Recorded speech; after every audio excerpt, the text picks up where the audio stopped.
namanya beda, lain itu. Emang bener gimana sih? Orang ke hadis tapi nggak menguasai dia punya data. Memang nomor hadis itu beda-beda karena menomorin hadis itu baru belakangan ini dikasih nomor, dulu belum ada nomor. Gimana sih? Yang kasih nomor itu kan orang-orang belakangan ini. Emang kalau pernah kasih nomor hadisnya ada sungguh Anda termasuk orang-orang yang nekat, lagi Anda termasuk orang-orang yang super nekat. Cepat baca, telah bercerita kepada kami. Coba bacakan. Sebagaimana diriwayatkan dari Anas bin Malik, ia bercerita ada sejumlah orang dari kepada kami dulu nih hadis Bukhari. Telah bercerita kepada kami Mu'ala bin Asad, telah bercerita kepada kami Uhaib dari Ayub dari Bukilabah. Ayo cepat. Hadis riwayat saya juga punya saya hadis ini orang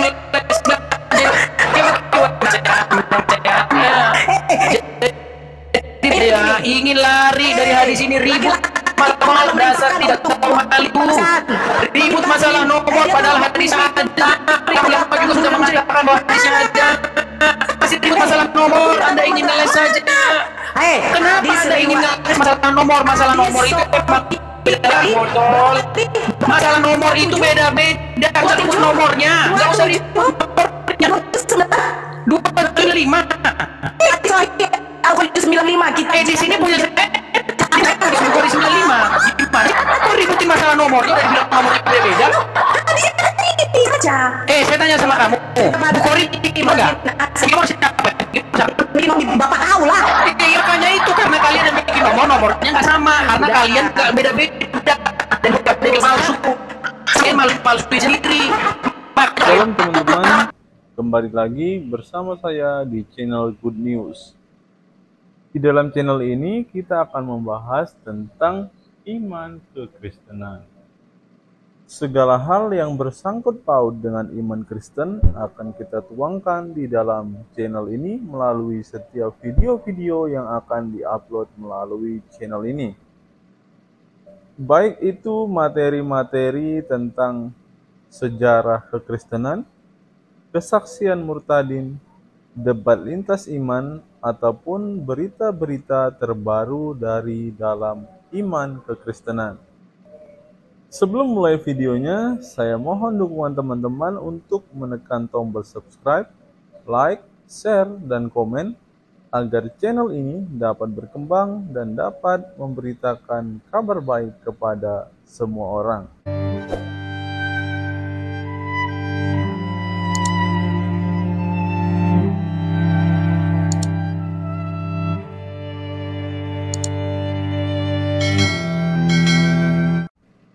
Nora masih nekat saja. Alah, Hedis, aduh, Hedis. Aku ada yang mau kutanya, Hedis. Nora, tadi kita lagi bahas lagi bahas kencing tadi. Oh, lagi bahas kencing. Kenapa kok nggak mau bahas batu? Saya suka bahas batu ini.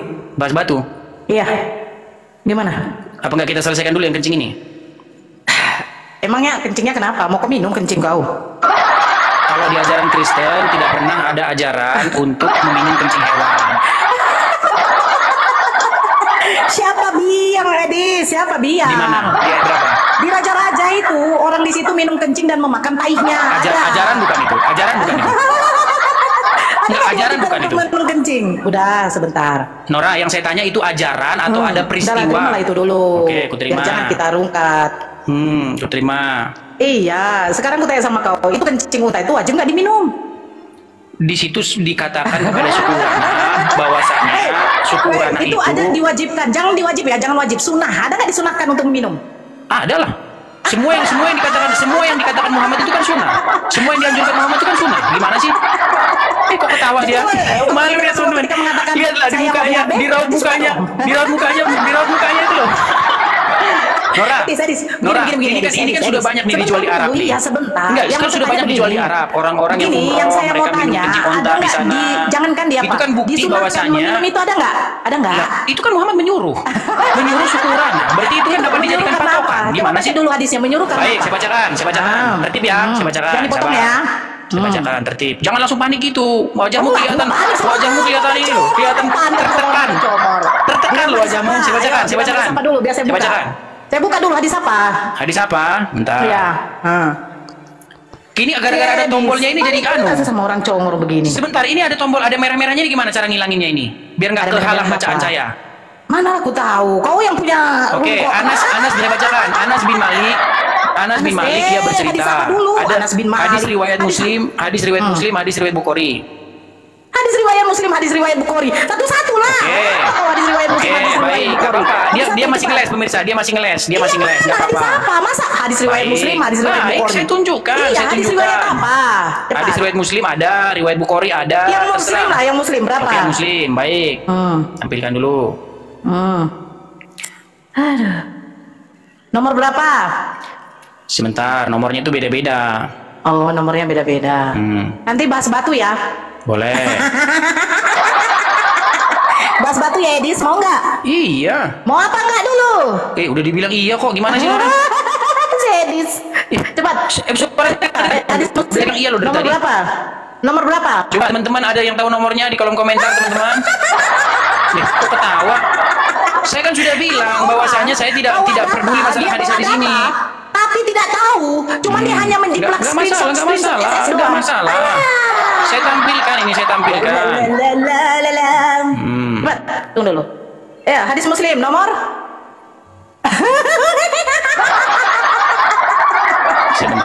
Sebentar, saya baca carikan. hadis riwayat Muslim dan Bukhari. Riwayat lain ditambahkan.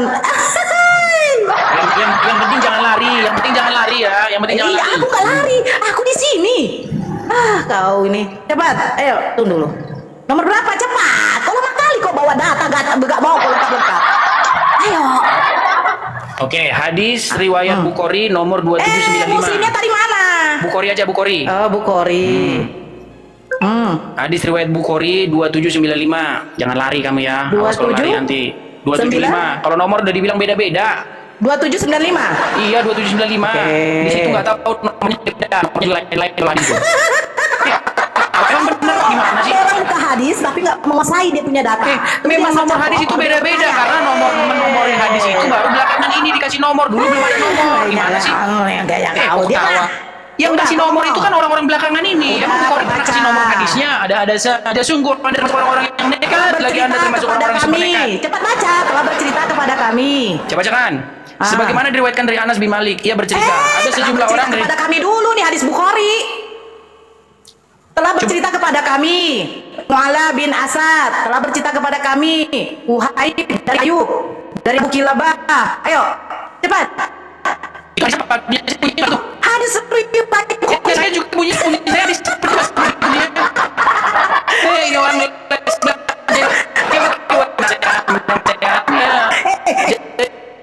dia ingin lari dari hadis ini ribut masalah dasar tidak tahu itu ribut masalah nomor padahal hadis ada ulama juga sudah mengatakan bahwa hadisnya ada masih ribut masalah nomor. Anda ingin ngeles saja. Kenapa Anda ingin ngeles masalah nomor itu emang beda botol.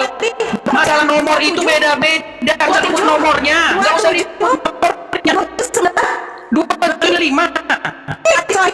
Aku 95 kita. Di sini punya Bukhari 95. Gimana? Kok ributin masalah nomornya? Udah bilang nomornya beda-beda. Saja. Saya tanya sama kamu. Bukhari enggak? Gimana sih? Minum bapak kau lah. Iya, makanya itu karena kalian yang bikin nomornya nggak sama. Karena kalian nggak beda-beda. Dan beda palsu. Kalian malu-malu sendiri. Makanya itu sendiri. Makanya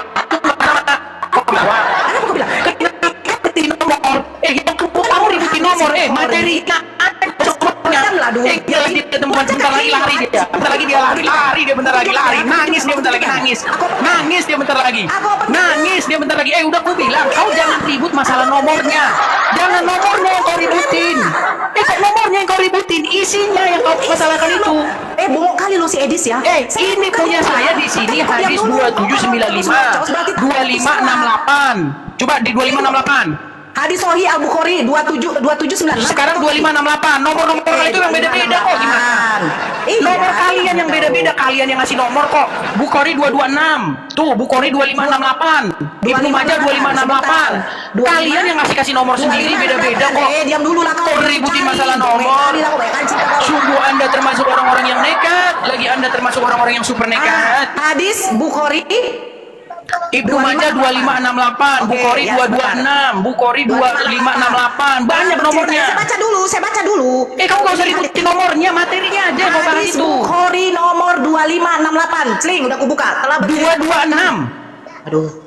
Hadis Bukhari berapa nih? 226. Tadi hadis Bukhari 2568. Sekarang Makanya nomor kalian tuh beda-beda, Pao. Udah berapa kali dibilangin. Yang mau saya baca yang mana?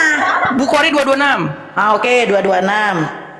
Awas kok Kalian ini ribut aja di masalah nomornya, udah memang nomornya beda-beda kok. Ya iyalah, kok pikir emang pakai yang bikin nomor itu kalian dan kalian yang beda-bedain, makanya kalau jangan ributin nomor. Hadis Bukhari 226, oke. Oh, nangis kau, nangis.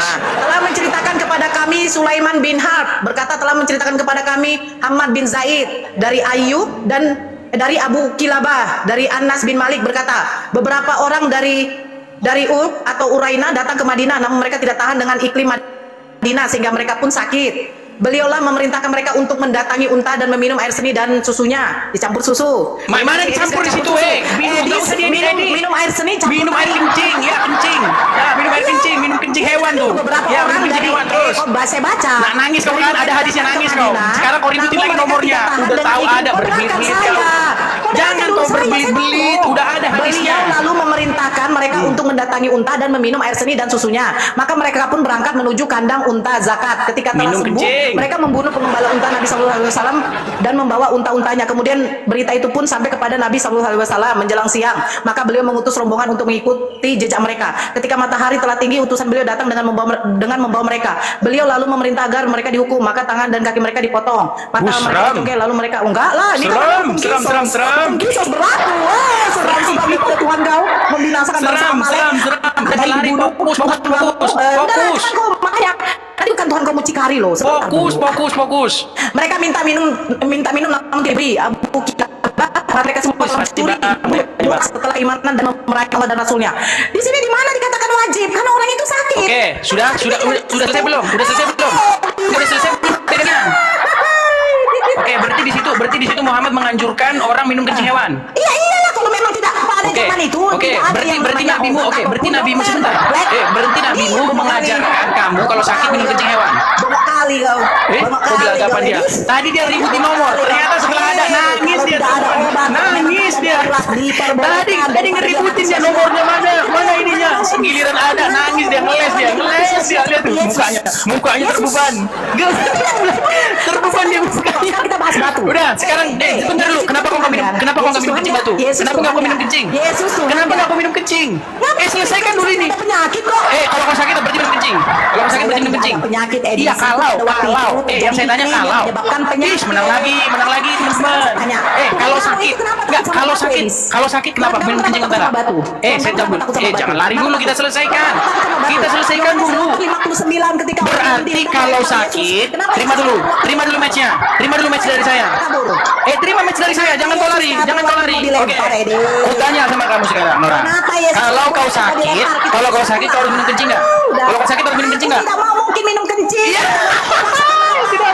Dia nggak mau minum kencing, padahal itu ajaran Muhammad. Padahal ajaran Muhammad dia nggak mau mengikuti ajaran nabinya sendiri karena dia tahu minum air kencing itu jijik. Kenapa kau tidak minum kencing unta, Nora? Itu sudah saran. Iya, sebelum ke situ minta dulu pengakuan. Saya minta dulu pengakuan dari kamu kalau saya sakit saya minum kencing. Saya minum kencing unta aja kan itu saran dari Muhammad.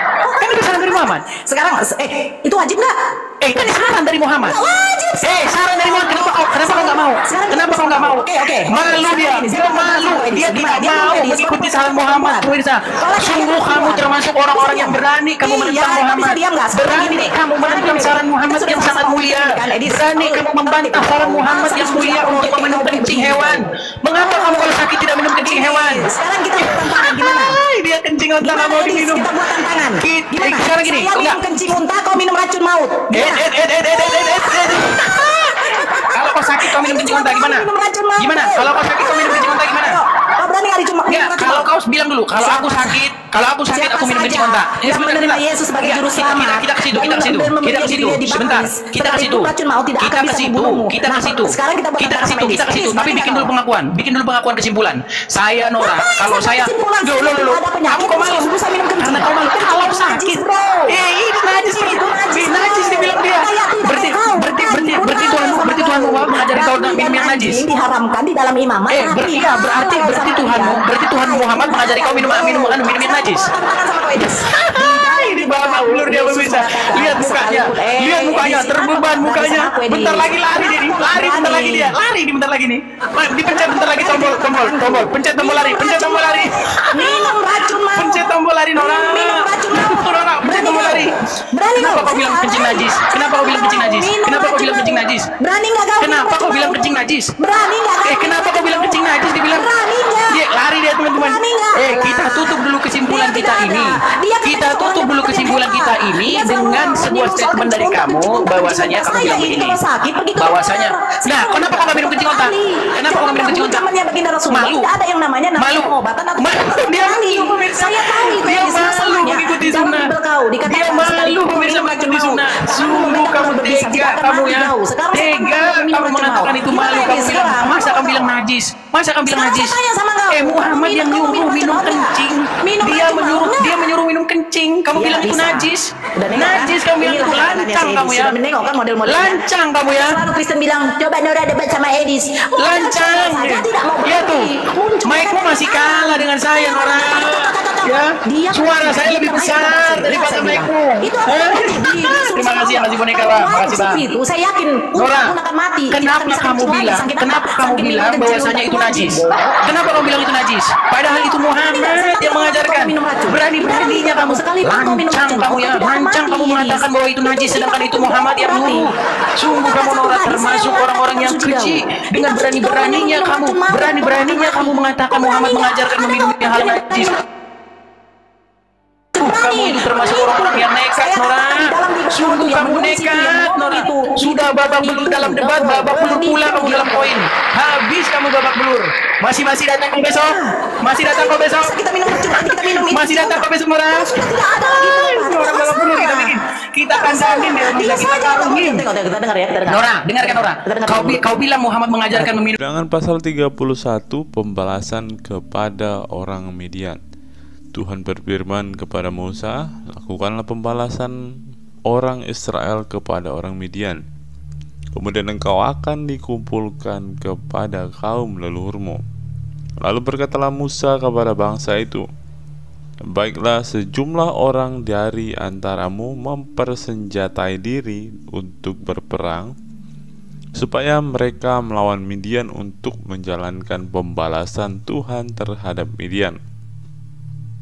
Dari setiap suku di antara segala suku Israel haruslah kamu menyuruh 1.000 orang untuk berperang. Demikianlah diserahkan dari kaum-kaum Israel 1.000 orang dari tiap-tiap suku. Jadi 12.000 orang bersenjata untuk berperang. Lalu Musa menyuruh mereka untuk berperang 1.000 orang dari tiap-tiap suku bersama-sama dengan Pinehas, anak Imam Eleazar, untuk berperang dengan membawa perkakas tempat kudus dan nafiri-nafiri pemberi tanda semboyan. Kemudian berperanglah mereka melawan Midian seperti yang diperintahkan Tuhan kepada Musa, lalu membunuh semua laki-laki mereka. Selain dari orang-orang yang mati terbunuh itu, mereka pun membunuh juga raja-raja Midian, yakni Ewi, Rekem, Zur, Hur, dan Reba, kelima raja Midian. Juga Bileam bin Beor dibunuh mereka dengan pedang. Kemudian Israel menawan perempuan-perempuan Midian dan anak-anak mereka, juga segala hewan, segala ternak, dan segenap kekayaan mereka dijarah. Dan segala kota kediaman serta segala tempat perkemahan mereka dibakar. Kemudian diambillah seluruh jarahan dan seluruh rampasan berupa manusia dan hewan itu, Dan dibawalah orang-orang tawanan, rampasan dan jarahan itu kepada Musa dan Imam Eleazar dan kepada umat Israel ke tempat perkemahan di dataran Moab yang di tepi sungai Yordan dekat Yeriko. Lalu pergilah Musa dan Imam Eleazar dan semua pemimpin umat itu sampai ke luar tempat perkemahan untuk menyongsong mereka. Maka gusarlah Musa kepada para pemimpin tentara itu, kepada para kepala pasukan 1000 dan para kepala pasukan 100 yang berpulang dari peperangan. Dan Musa berkata kepada mereka, "Kamu biarkankah semua perempuan hidup? Bukankah perempuan-perempuan ini atas nasihat Bileam menjadi sebabnya orang Israel berubah setia terhadap Tuhan dalam hal Peor, sehingga tulah Tuhan turun ke antara umat Tuhan? Maka sekarang bunuhlah semua laki-laki di antara anak-anak mereka, dan juga semua perempuan yang pernah bersetubuh dengan laki-laki haruslah kamu bunuh. Tetapi semua orang muda di antara perempuan yang belum pernah bersetubuh dengan laki-laki haruslah kamu biarkan hidup bagimu. Tetapi kamu ini berkemahlah 7 hari lamanya di luar tempat perkemahan. Setiap orang yang telah membunuh setiap orang yang kena kepada orang yang mati terbunuh haruslah menghapus dosa dari dirinya pada hari yang ketiga dan pada hari yang ketujuh. Kamu sendiri dan orang-orang tawananmu juga, setiap pakaian dan setiap barang kulit dan setiap barang yang dibuat dari bulu kambing dan setiap barang kayu haruslah disucikan." Lalu berkatalah Imam Eleazar kepada para prajurit yang telah pergi bertempur itu, "Inilah ketetapan hukum yang diperintahkan Tuhan kepada Musa. Hanya emas dan perak, tembaga, besi, timah putih dan timah hitam, segala yang tahan api, haruslah kamu lalukan dari api supaya menjadi tahir, tetapi semuanya itu haruslah juga disucikan dengan air penyuci, dan segala yang tidak tahan api haruslah kamu lalukan dari air. Lagi pula kamu harus mencuci pakaianmu pada hari yang ketujuh supaya kamu tahir, dan kemudian bolehlah kamu masuk ke tempat perkemahan." Mengenai jarahan, Tuhan berfirman kepada Musa, "Hitunglah jarahan jumlah rampasan yang telah diangkut yang berupa manusia dan hewan. Engkau ini dan Imam Eleazar serta kepala-kepala puak umat itu.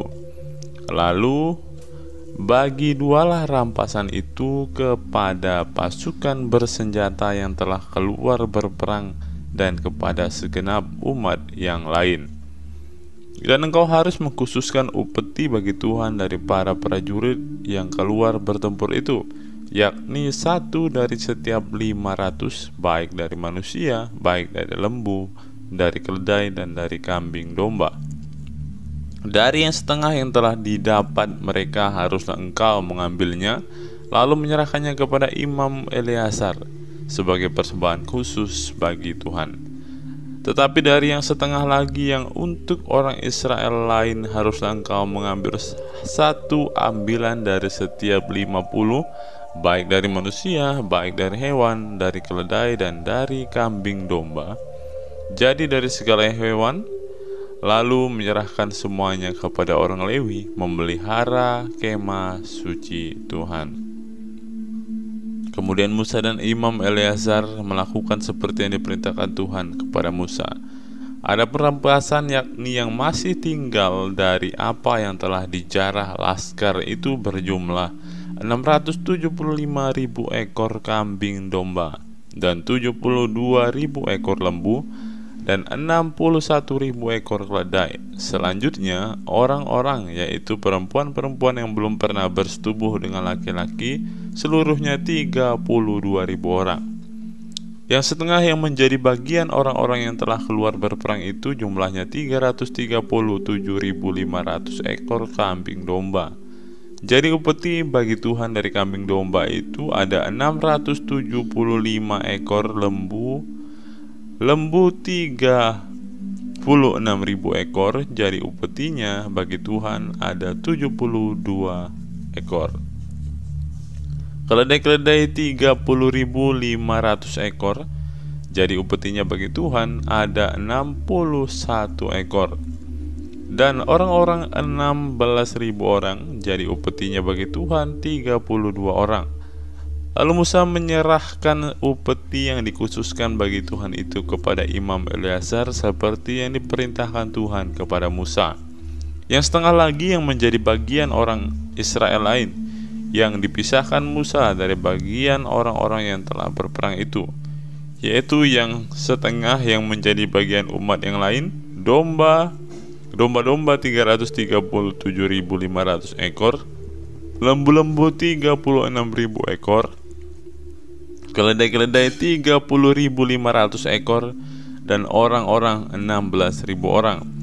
Lalu Musa mengambil dari yang setengah yang menjadi bagian orang Israel lain itu satu ambilan dari setiap 50, baik dari manusia, baik dari hewan, kemudian menyerahkan semuanya kepada orang Lewi dan memelihara kemah suci seperti yang diperintahkan Tuhan kepada Musa.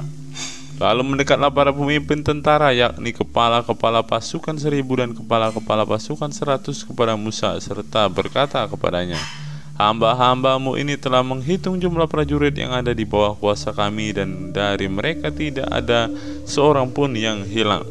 Sebab itu kami mempersembahkan sebagian persembahan kepada Tuhan apa yang didapat masing-masing, yakni barang-barang emas, gelang kaki, gelang tangan, cincin, materai, anting-anting, dan kerongsang untuk mengadakan pendamaian bagi nyawa kami di hadapan Tuhan."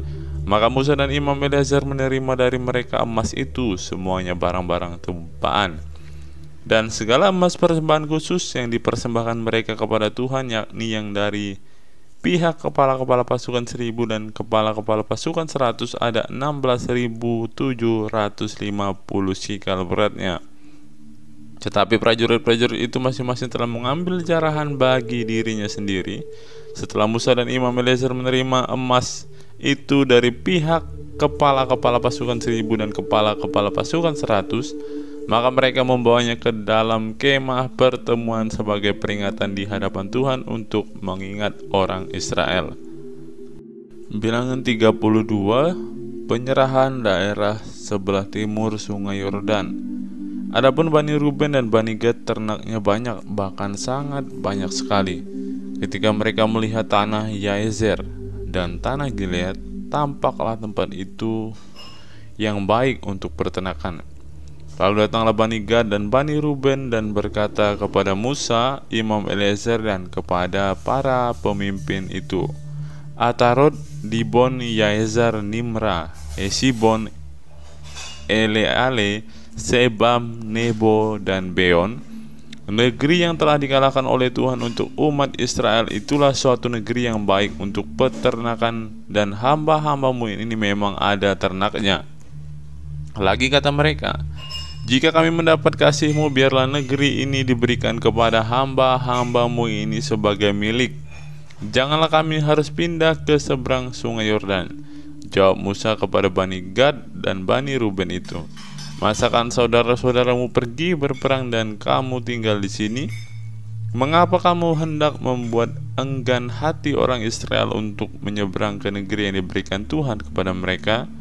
Demikian juga dilakukan bapa-bapamu ketika aku menyuruh mereka dari Kades Barnea untuk melihat-lihat ke negeri itu. Mereka berjalan sampai ke lembah Eskol melihat-lihat negeri dan membuat enggan hati orang Israel, sehingga mereka tidak mau pergi ke negeri yang diberikan Tuhan kepada mereka. Maka bangkitlah murka Tuhan pada waktu itu, dan ia bersumpah bahwasannya orang-orang yang telah berjalan dari Mesir yang berumur 20 tahun ke atas tidak akan melihat negeri yang kujanjikan dengan bersumpah kepada Abraham, Ishak, dan Yakub, oleh karena tidak mengikuti aku dengan sepenuh hatinya, kecuali Kaleb bin Yefune orang Kenas itu dan Yosua bin Nun, sebab keduanya mengikuti Tuhan dengan sepenuh hatinya. Sebab itu bangkitlah murka Tuhan kepada orang Israel, sehingga ia membuat mereka mengembara pada padang gurun 40 tahun lamanya, sampai habis mati segenap angkatan yang telah berbuat jahat di mata Tuhan. Dan sekarang kamu bangkit ganti bapa-bapamu, suatu kawanan orang-orang berdosa untuk menambah lagi murka Tuhan yang menyala-nyala kepada orang Israel itu. Jika kamu berbalik membelakangi dia, maka kamu akan lebih lama lagi dibiarkannya tinggal di padang gurun, dan kamu akan membawa kemusnahan atas seluruh bangsa ini. Tetapi mendekatlah mereka kepadanya serta berkata, kami hendak mendirikan kandang-kandang kambing domba di sini untuk ternak kami dan kota-kota untuk anak-anak kami. Tetapi kami sendiri akan mempersenjatai diri, dan dengan bersegera kami akan berjalan di depan orang Israel sampai kami membawa mereka ke tempatnya. Sementara itu anak-anak kami akan tinggal dalam kota-kota yang berkubu oleh karena penduduk negeri ini.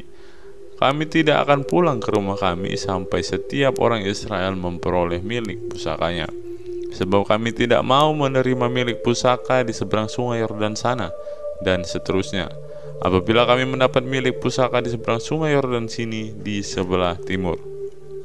Lalu berkatalah Musa kepada mereka, jika kamu hendak berbuat demikian, jika kamu hendak mempersenjatai diri untuk berperang di hadapan Tuhan, dan setiap orang dari kamu yang telah bersenjata hendak menyeberangi sungai Yordan di hadapan Tuhan, sampai ia menghalau musuh-musuhnya dari hadapannya, sehingga negeri itu takluk ke hadapan Tuhan, dan jika kemudian kamu pulang, maka akan bebaslah kamu dari kewajibanmu kepada Tuhan dan kepada Israel, dan negeri ini pun akan menjadi milikmu di hadapan Tuhan. Tetapi jika kamu tidak berbuat demikian, sesungguhnya kamu berdosa kepada Tuhan, dan kamu akan mengalami bahwa dosamu itu akan menimpa kamu.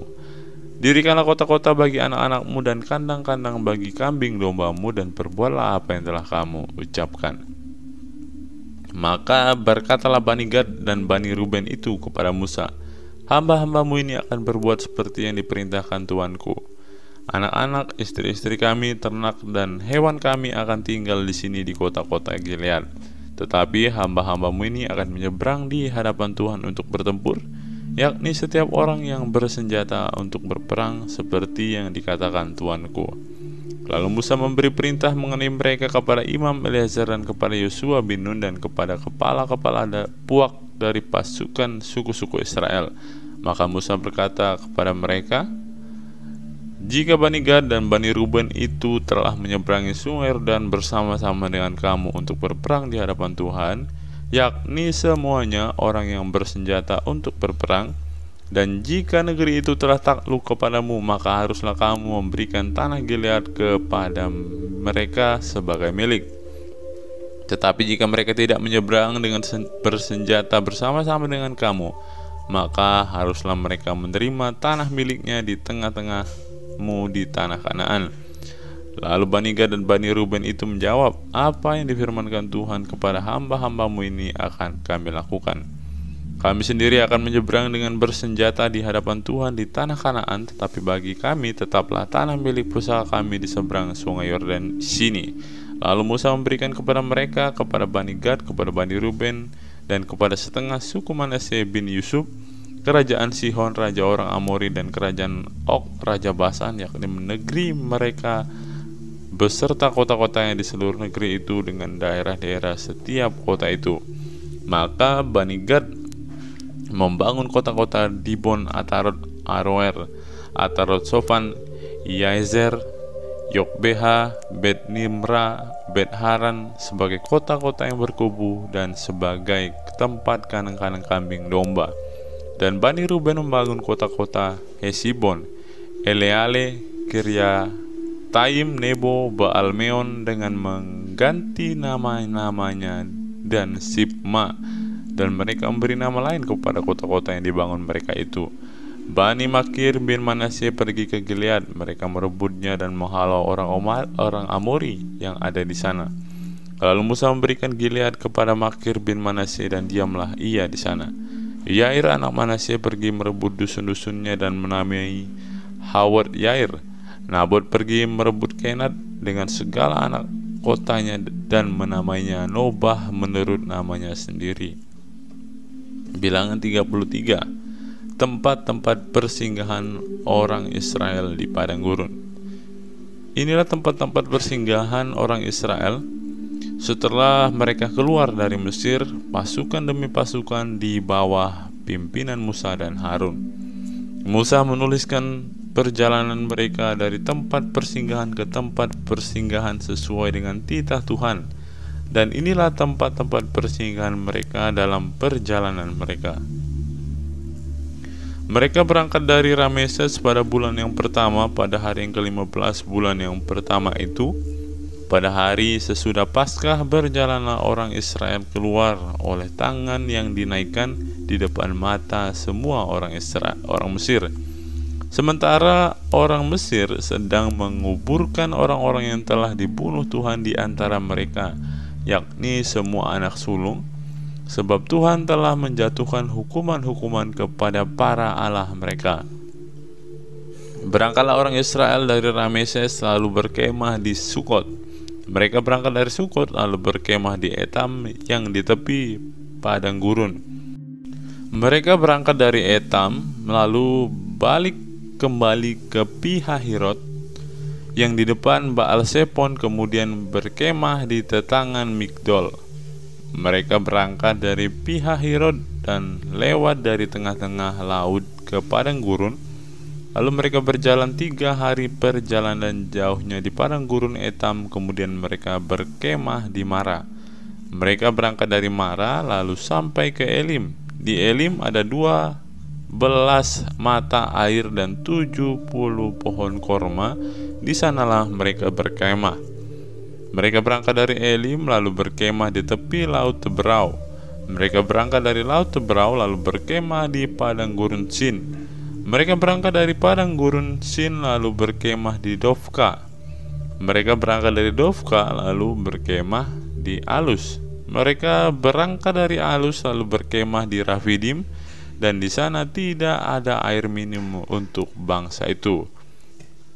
Mereka berangkat dari Rafidim lalu berkemah di padang gurun Sinai. Mereka berangkat dari padang gurun Sinai lalu berkemah di Kibrot Ta'awa. Mereka berangkat dari Kibrot Ta'awa lalu berkemah di Hazerot. Mereka berangkat dari Hazerot lalu berkemah di Ritma. Mereka berangkat dari Ritma lalu berkemah di Rimon Peros. Mereka berangkat dari Rimon Peros lalu berkemah di Libna.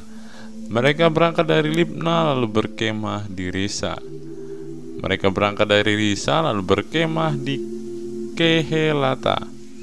Mereka berangkat dari Kehelata lalu berkemah di Hares Syafer. Mereka berangkat dari Hares Syafer lalu berkemah di Harada. Mereka berangkat dari Harada lalu berkemah di Makelot. Mereka berangkat dari Makelot lalu berkemah di Tahat. Mereka berangkat dari Tahat lalu berkemah di Tarah. Mereka berangkat dari Tarah lalu berkemah di Mitka. Mereka berangkat dari Mitka lalu berkemah di Hasmona. Mereka berangkat dari Hasmona lalu berkemah di Moserot. Mereka berangkat dari Moserot lalu berkemah di Bene Yaakan. Mereka berangkat dari Bene Yaakan lalu berkemah di Horgidgad. Mereka berangkat dari Horgidgad lalu berkemah di Yotbata. Mereka berangkat dari Yotbata lalu berkemah di Abrona. Mereka berangkat dari Abrona lalu berkemah di Ezion Geber. Mereka berangkat dari Ezion Geber lalu berkemah di padang gurun Zin, yaitu Kades. Mereka berangkat dari Kades lalu berkemah di Gunung Hor di perbatasan tanah Edom. Ketika itu Imam Harun naik ke Gunung Hor sesuai dengan titah Tuhan, dan di situ ia mati pada tahun ke-40 sesudah orang Israel keluar dari tanah Mesir. Pada bulan yang kelima pada tanggal 1 bulan itu, Harun berumur 123 tahun ketika ia mati di padang Gunung Hor. Pada waktu itu Raja negeri Arad, orang Kanaan itu yang tinggal di tanah Negeb di tanah Kanaan, mendengar kabar tentang kedatangan orang Israel. Berangkatlah mereka dari Gunung Hor lalu berkemah di Zalmona. Mereka berangkat dari Zalmona lalu berkemah di Punon. Mereka berangkat dari Punon lalu berkemah di Obot. Mereka berangkat dari Obot lalu berkemah dekat reruntuhan di Abiram daerah Moab. Mereka berangkat dari reruntuhan itu lalu berkemah di Dibon Gad. Mereka berangkat dari Dibon Gad lalu berkemah di Almon Diblataim. Mereka berangkat dari Almon-Dilbataim lalu berkemah di pegunungan Abarim di depan Nebo. Mereka berangkat dari pegunungan Abarim lalu berangkat dari dataran Moab itu ke tepi sungai Yordan dekat Yeriko. Mereka berkemah di tepi sungai Yordan dari Bet Yesimot sampai ke Abel Sitim di dataran Moab. Apa yang harus dilakukan sesudah tanah Kanaan direbut? Tuhan berfirman kepada Musa di dataran Moab di tepi sungai Yordan dekat Yeriko. Berbicaralah kepada orang Israel dan katakan kepada mereka, apabila kamu menyeberangi sungai Yordan ke tanah Kanaan, maka haruslah kamu menghalau semua penduduk negeri itu dari depanmu dan membinasakan segala batu berukir kepunyaan mereka. Juga harus kamu membinasakan segala patung tuangan mereka dan memusnahkan segala bukit pengorbanan mereka. Haruslah kamu menduduki negeri itu dan diam di sana, sebab kepadamu lah aku berikan negeri itu untuk diduduki. Maka haruslah kamu membagi negeri itu sebagai milik pusaka dengan membuang undi menurut kaummu. Kepada yang besar jumlahnya haruslah kamu memberikan milik pusaka yang besar, dan kepada yang kecil jumlahnya haruslah kamu memberikan milik pusaka yang kecil, yang ditunjuk oleh undi bagi masing-masing. Itulah bagian undiannya menurut suku nenek moyangmu, haruslah kamu membagi milik pusaka itu. Tetapi jika kamu tidak menghalau penduduk negeri itu dari depanmu, maka orang-orang yang kamu tinggalkan hidup dari mereka akan menjadi seperti selumbar di matamu dan seperti duri yang menusuk lambungmu. Dan mereka akan menyesatkan kamu di negeri yang akan kamu diami itu. Maka akan kulakukan kepadamu seperti yang kurancang melakukan kepada mereka. Bilangan pasal 34. Batas-batas tanah Kanaan. Tuhan berfirman kepada Musa, perintahkanlah kepada orang Israel dan katakanlah kepada mereka, apabila kamu masuk ke negeri Kanaan, maka inilah negeri yang akan jatuh kepadamu sebagai milik pusaka, yakni tanah Kanaan menurut batas-batasnya. Adapun sisi selatanmu ialah dari padang gurun Sin menyusur Edom, maka batas selatanmu mulai dari ujung laut Asin di sebelah timur. Lalu batasmu membelok di selatan pendakian Akrabim, terus ke Zin dan berakhir di sebelah selatan Kades Barnea. Sesudah itu ia mencapai Hazar Adar dan terus ke Asmon. Kemudian batas itu membelok dari Asmon ke sungai Mesir yang berakhir ke laut. Batas baratmu ialah laut besar dan pantainya. Itulah batas baratmu. Inilah batas utaramu. Mulai dari laut besar haruslah kamu buat tanda batas ke Gunung Hor. Dari Gunung Hor harus kamu buat tanda batas ke jalan yang menuju ke Hamat. Lalu batas itu mencapai Zerat. Kemudian batas itu mencapai Sifron dan berakhir di Hazar Enan. Itulah batas utaramu. Sebagai batasmu di sebelah timur haruslah kamu membuat tanda batas dari Hazar Enan ke Sefam. Dari Sefam batas itu turun ke Ripla di sebelah timur Ain. Kemudian batas itu turunlah lagi dan mencapai tebing danau Kineret di sebelah timur. Lalu batas itu turun ke sungai Yordan dan berakhir di laut Asin. Itulah negerimu menurut batas-batasnya sekeliling. Mengenai pembagian tanah Kanaan, Musa memerintahkan kepada orang Israel, itulah negeri yang akan kamu bagi sebagai milik pusaka dengan membuang undi dan yang diperintahkan Tuhan untuk diberikan kepada suku yang 9,5 itu. Sebab suku Bani Ruben menurut puak-puak mereka dan suku Bani Gad menurut puak-puak mereka telah menerima milik pusaka, juga suku Manase yang setengah itu telah menerimanya. 2,5 suku itu telah menerima milik pusaka mereka di seberang sungai Yordan di dekat Yeriko di sebelah timur. Tuhan berfirman kepada Musa, inilah nama orang-orang yang harus membagikan tanah itu kepadamu sebagai milik pusaka, Imam Eleazar dan Yosua bin Nun. Lagi haruslah kamu mengambil seorang pemimpin dari suku untuk membagikan tanah itu di sebagai milik pusaka. Itulah nama orang-orang itu dari suku-suku Yehuda: Kaleb bin Yefune dari suku Bani Simeon, Samuel bin Amihud dari suku Benyamin, Elidad bin Kislon dari suku Bani Dan, seorang pemimpin, Buki bin Yokli dari anak-anak Yusuf, yakni dari suku Bani Manase, seorang pemimpin, Haniel bin Efod, dan dari suku Bani Efraim seorang pemimpin, Kemuel bin Siftan. Dari suku Zebulon seorang pemimpin, Elisafan bin Parnah. Dari suku Bani Isakar seorang pemimpin, Paltiel bin Azan. Dari suku Bani Aser seorang pemimpin, Ahihud bin Shelomi. Dari suku Bani Naftali seorang pemimpin, Pedael bin Amihud. Itulah orang-orang yang diperintahkan Tuhan untuk membagikan milik pusaka kepada orang Israel di tanah Kanaan. Bilangan pasal 35. Kota-kota orang Lewi. Tuhan berfirman kepada Musa di dataran Moab di tepi sungai Yordan di dekat Yeriko. Perintahkanlah kepada orang Israel supaya dari milik pusaka kepunyaannya diberikan mereka kota-kota kepada orang Lewi untuk didiami. Juga haruslah kamu memberikan kepada orang Lewi tanah-tanah pengembalaan yang di sekeliling kota-kota itu. Kota-kota itu akan menjadi kepunyaan mereka untuk didiami, dan tanah-tanah pengembalaannya untuk hewan yang mereka miliki dan untuk segala ternak mereka yang lain. Tanah-tanah pengembalaan kota-kota yang harus kamu berikan kepada orang Lewi itu ialah dari tembok kota keluar 1000 hasta berkeliling.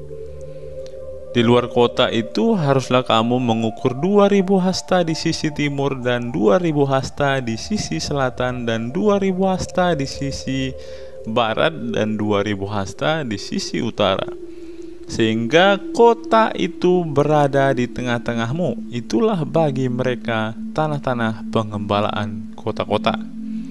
Mengenai kota-kota yang harus kamu berikan kepada orang Lewi itu, ialah 6 kota perlindungan yang harus kamu berikan supaya orang pembunuh dapat melarikan diri ke sana. Di samping itu haruslah kamu memberikan 42 kota. Segala kota yang harus kamu berikan kepada orang Lewi itu berjumlah 48 kota, semuanya dengan tanah-tanah pengembalaannya. Mengenai kota-kota yang akan kamu berikan dari tanah milik orang Israel dari suku yang banyak jumlahnya, haruslah kamu ambil banyak, dan dari suku yang sedikit jumlahnya haruslah kamu ambil sedikit. Setiap suku harus memberikan dari kota-kotanya kepada orang Lewi sekadar milik pusaka yang dibagikan kepadanya. Kota-kota perlindungan. Tuhan berfirman kepada Musa, "Berbicaralah kepada orang Israel dan katakanlah kepada mereka, apabila kamu menyeberangi sungai Yordan ke tanah Kanaan, maka haruslah kamu memilih beberapa kota yang menjadi kota-kota perlindungan bagimu, supaya orang pembunuh yang telah membunuh seseorang dengan tidak sengaja dapat melarikan diri ke sana. Kota-kota itu akan menjadi tempat perlindungan bagimu terhadap penuntut balas, supaya pembunuh jangan mati sebelum ia dihadapkan kepada rapat umat untuk diadili.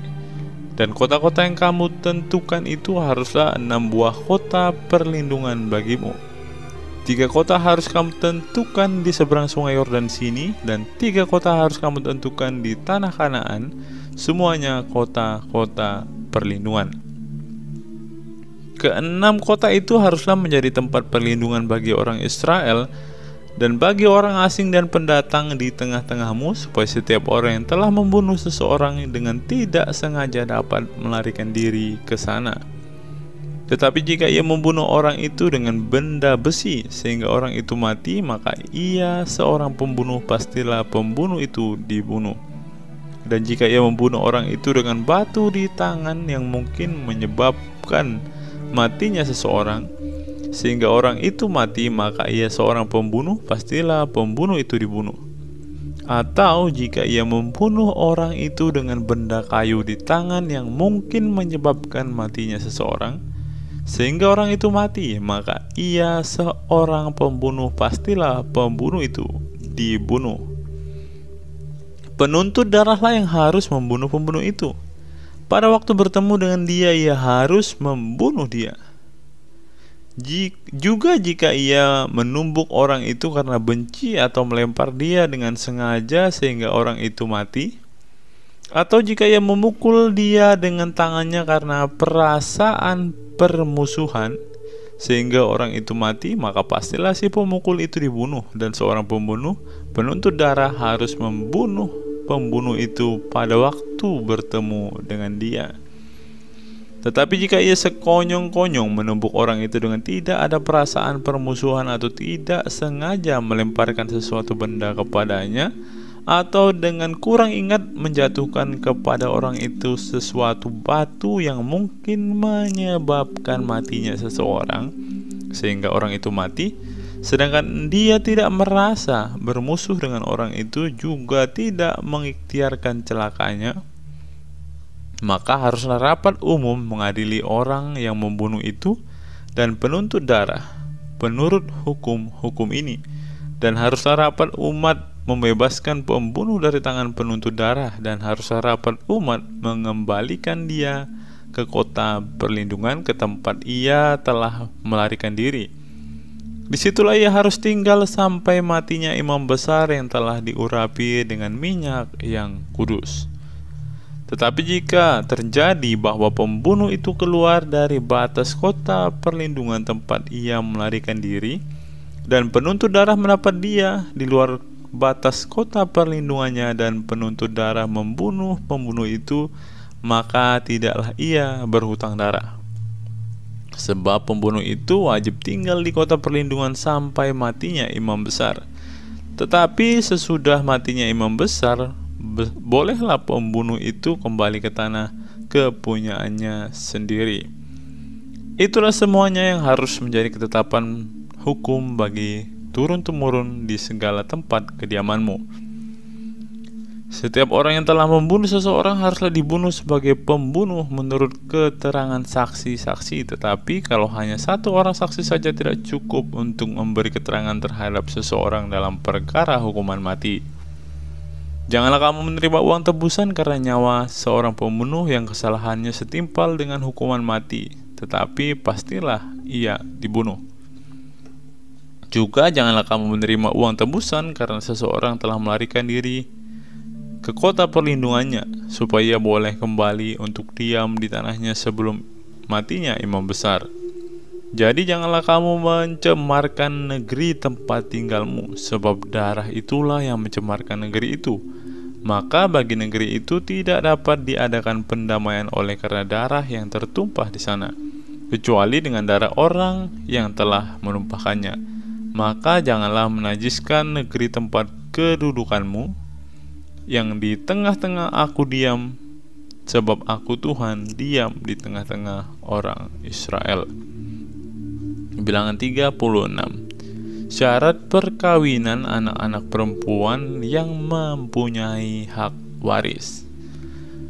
Mendekatlah kepala-kepala puak dari kaum Bani Gilead bin Makir bin Manasye, salah satu dari kaum keturunan Yusuf, dan berbicaralah di depan Musa dan pemimpin-pemimpin kepala-kepala suku Israel, kata mereka, Tuhan telah memerintahkan tuanku untuk memberikan tanah itu kepada orang Israel sebagai milik pusaka dengan membuang undi, dan oleh Tuhan telah diperintahkan kepada tuanku untuk memberikan milik pusaka Zelafedat saudara kami kepada anak-anaknya yang perempuan. Tetapi seandainya mereka kawin dengan salah seorang laki-laki dari suku lain di antara orang Israel, maka milik pusaka perempuan itu akan dikurangkan dari milik pusaka bapak-bapak kami yang akan ditambahkan kepada milik pusaka suku yang akan dimasukinya. Jadi akan dikurangkan dari milik pusaka yang diundikan kepada kami. Maka apabila tiba tahun Yobel bagi orang Israel, milik pusaka perempuan itu akan ditambahkan kembali kepada milik pusaka suku yang akan dimasukinya, dan akan dikurangkan dari milik pusaka nenek moyang kami. Lalu Musa memerintahkan kepada orang Israel sesuai dengan titah Tuhan, perkataan suku keturunan Yusuf itu benar. Inilah firman yang diperintahkan Tuhan mengenai anak-anak perempuan Zelafedad, bunyinya, mereka boleh kawin dengan siapa saja yang suka kepada mereka, asal mereka kawin di lingkungan salah satu kaum dari suku ayah mereka. Sebab milik pusaka orang Israel tidak boleh beralih dari suku ke suku, tetapi orang Israel haruslah masing-masing memegang milik pusaka suku nenek moyangnya. Jadi setiap anak perempuan di antara suku-suku orang Israel yang telah mewarisi milik pusaka haruslah kawin dengan seorang dari salah satu kaum yang termasuk suku ayahnya, supaya setiap orang Israel mewarisi milik pusaka nenek moyangnya. Sebab milik pusaka itu tidak boleh beralih dari suku ke suku, tapi suku-suku orang Israel haruslah masing-masing memegang milik pusakanya sendiri.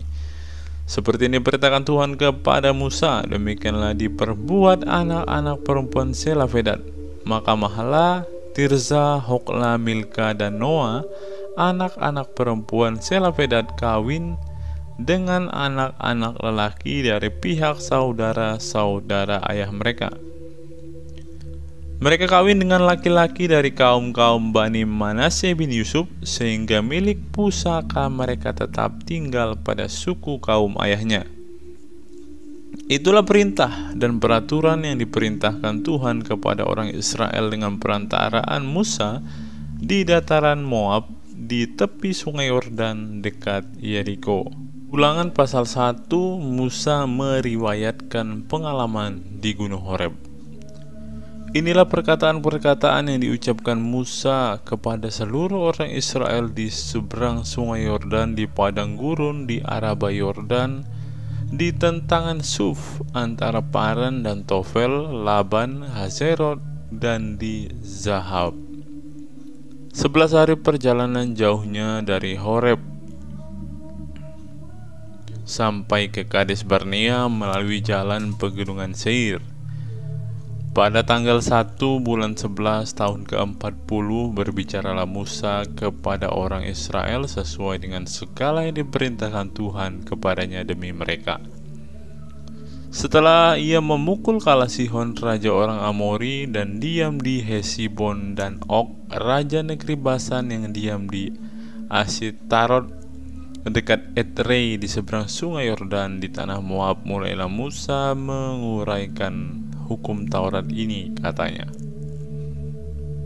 Tuhan Allah kita telah berfirman kepada kita di Horeb demikian, telah cukup lama kamu tinggal di gunung ini, majulah, berangkatlah, pergilah ke pegunungan orang Amori dan kepada semua tetangga mereka di Araba Yordan, di pegunungan di daerah bukit, di tanah Negeb dan di tepi pantai laut, yakni negeri orang Kanaan, dan ke gunung Libanon sampai ke Efrat, sungai besar itu. Ketahuilah, aku telah menyerahkan negeri itu kepadamu. Masukilah, dudukilah negeri yang dijanjikan Tuhan dengan sumpah kepada nenek moyangmu, yakni Abraham, Ishak, dan Yakub, untuk memberikannya kepada mereka dan kepada keturunannya. Riwayat pengangkatan hakim-hakim. Pada waktu itu aku berkata kepadamu demikian, seorang dari aku tidak dapat memikul tanggung jawab atas kamu. Tuhan Allahmu telah membuat kamu banyak, dan sesungguhnya sekarang kamu sudah seperti bintang-bintang di langit banyaknya. Tuhan Allahmu, nenek moyangmu kiranya menambahi kamu 1000 kali lagi dari jumlahmu sekarang, dan memberkati kamu seperti yang dijanjikannya kepadamu. Tetapi bagaimana seorang diri aku dapat memikul tanggung jawab atas kesusahanmu, atas bebanmu dan perkaramu?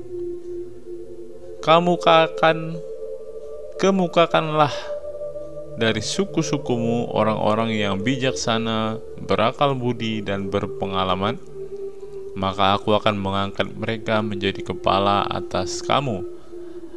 Lalu kamu menjawab aku, memang baik apa yang kau anjurkan untuk dilakukan itu. Kemudian aku mengambil kepala-kepala sukumu, yakni orang-orang yang bijaksana dan berpengalaman. Lalu aku mengangkat mereka menjadi pemimpin atas kamu, yakni sebagai kepala pasukan 1000, kepala pasukan 100, kepala pasukan 50, dan kepala pasukan 10, dan sebagai pengatur pasukan bagi suku-sukumu.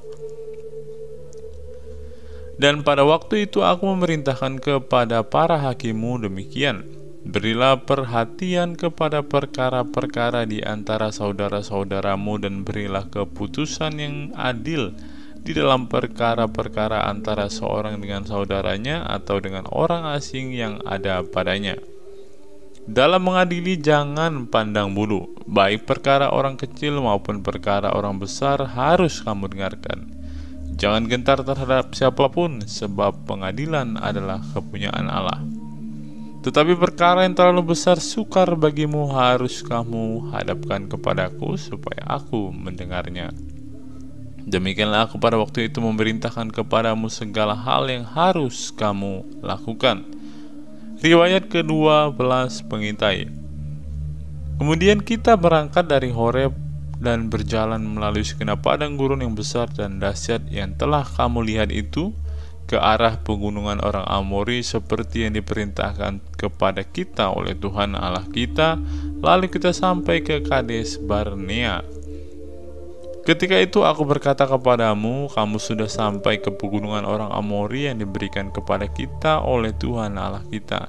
Ketahuilah Tuhan Allahmu telah menyerahkan negeri itu kepadamu. Majulah, dudukilah seperti yang difirmankan kepadamu oleh Tuhan Allah nenek moyangmu. Jangan takut dan janganlah patah hati. Lalu kamu sekalian mendekati aku dan berkata, marilah kita menyuruh beberapa orang mendahului kita untuk menyelidiki negeri itu bagi kita dan membawa kabar kepada kita tentang jalan yang akan kita lalui dan tentang kota-kota yang akan kita datangi. Hal itu kupandang baik jika aku memilih daripadamu 12 orang dari tiap-tiap suku seorang. Mereka pergi dan berjalan ke arah pegunungan, lalu sampai ke lembah Eskol, kemudian menyelidiki negeri itu. Maka mereka mengambil buah-buahan negeri itu dan membawanya kepada kita. Pula mereka membawa kabar kepada kita demikian, negeri yang diberikan Tuhan Allah kita kepada kita itu baik. Tetapi kamu tidak mau berjalan ke sana, kamu menantang titah Tuhan Allahmu. Kamu menggerutu di dalam kemahmu serta berkata, karena Tuhan membenci kita, maka Ia membawa kita keluar dari tanah Mesir untuk menyerahkan kita ke dalam tangan orang Amori supaya dimusnahkan. Kemanakah pula kita maju? Saudara-saudara kita telah membuat hati kita tawar dengan mengatakan, orang-orang itu lebih besar dan lebih tinggi daripada kita. Kota-kota di sana besar dan kubu-kubunya sampai ke langit. Lagi pula kami melihat orang-orang enak di sana. Ketika itu aku berkata kepadamu, janganlah gemetar, janganlah takut kepada mereka. Tuhan Allahmu yang berjalan di depanmu, Dialah yang akan berperang untukmu, sama seperti yang dilakukannya bagimu di Mesir di depan matamu. Dan di padang gurun di mana engkau melihat Tuhan Allahmu mendukung engkau seperti seorang mendukung anaknya, sepanjang jalan yang kamu tempuh sampai kita tiba di tempat ini. Tetapi walaupun demikian kamu tidak percaya kepada Tuhan Allahmu yang berjalan di depanmu di perjalanan untuk mencari tempat bagimu, di mana kamu dapat berkemah dengan api pada waktu malam dan dengan awan pada waktu siang untuk memperlihatkan kepadamu jalan yang harus kamu tempuh. Riwayat atas hukuman atas Israel. Ketika Tuhan mendengarkan gerutumu itu, Ia menjadi murka dan bersumpah, tidak seorang pun dari orang-orang ini, angkatan yang jahat ini, akan melihat negeri yang baik yang dengan sumpah kujanjikan untuk memberikannya kepada nenek moyangmu, kecuali Kaleb bin Yefune. Dialah yang akan melihat negeri itu, dan kepadanya dan kepada anak-anaknya akan kuberikan negeri yang diinjaknya itu, karena dengan sepenuh hati ia mengikuti Tuhan. Juga kepadaku Tuhan murka oleh karena kamu. Ia berfirman, juga engkau tidak akan masuk ke sana. Yosua bin Nun pelayanmu dialah yang akan masuk ke sana. Berilah kepadanya semangat, sebab dialah yang akan memimpin orang Israel sampai mereka memiliki negeri itu. Dan anak-anakmu yang kecil dan kamu katakan akan menjadi rampasan, dan anak-anakmu yang sekarang ini yang belum mengetahui tentang yang baik dan yang jahat, mereka lah yang akan masuk ke sana, dan kepada mereka lah aku akan memberikannya, dan mereka lah yang akan memilikinya. Tetapi kamu ini baiklah berangkat ke padang gurun ke arah laut Teberau. Riwayat kegagalan serangan ke bagian selatan. Lalu kamu menjawab, katamu kepadaku, kami berbuat dosa kepada Tuhan. Kami mau maju berperang menurut segala yang diperintahkan kepada kami oleh Tuhan Allah kita. Dan setiap orang daripadamu menyandang senjata perangnya, sebab kamu menganggap mudah untuk berjalan maju ke arah pegunungan. Tetapi Tuhan berfirman kepadaku, katakanlah kepada mereka, janganlah kamu maju dan janganlah kamu berperang, sebab aku tidak ada di tengah-tengahmu. Nanti kamu terpukul kalah oleh musuhmu. Dan aku berbicara kepadamu, tetapi kamu tidak mendengarkan. Kamu menentang titah Tuhan, kamu berlaku terlalu berani dan maju ke arah pegunungan. Kemudian orang Amori yang diam di pegunungan itu keluar menyerbu kamu, dan mereka mengejar kamu seperti lebah dan mengalahkan kamu dari Seir sampai Horma. Lalu kamu pulang dan menangis di hadapan Tuhan, tetapi Tuhan tidak mendengarkan tangisanmu dan tidak memberi telinga kepada suaramu. Demikianlah kamu lama tinggal di Kades, yakni sepanjang waktu kamu tinggal di sana.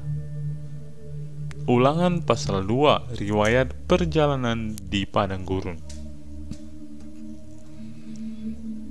Kemudian kita balik dan berangkat ke padang gurun ke arah laut Teberau seperti yang difirmankan Tuhan kepadaku. Lama kita berjalan keliling pegunungan Seir.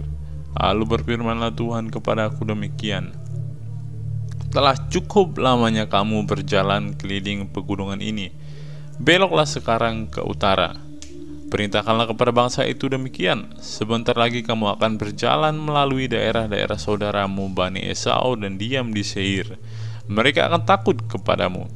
Tetapi hati-hatilah sekali, janganlah menyerang mereka, sebab aku tidak akan memberikan kepadamu setapak kaki dari negeri mereka, karena kepada Esau telah kuberikan pegunungan Seir menjadi miliknya.